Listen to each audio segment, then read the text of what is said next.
அடிச்சு நல்லா அடிச்சு என்ன நல்லா அடிச்சு தண்ணி வத்திட்டேன்.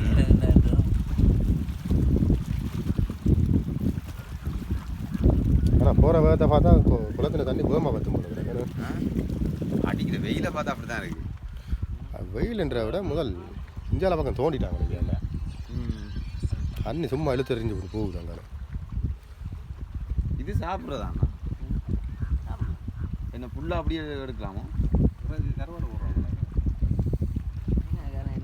அப்போ எங்கேயா ஜக்கம் இருந்த நேரத்தில் வெள்ளைக்காரன் கொண்டாந்து பிடிச்சான் தெரியுமா? அதுக்கு போகிற மூட்டை இருக்கு.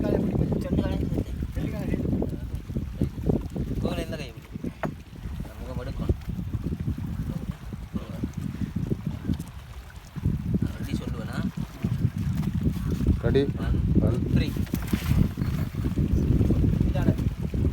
அப்படியே அந்த பழைய நைஸாக தூக்கி விடுங்க.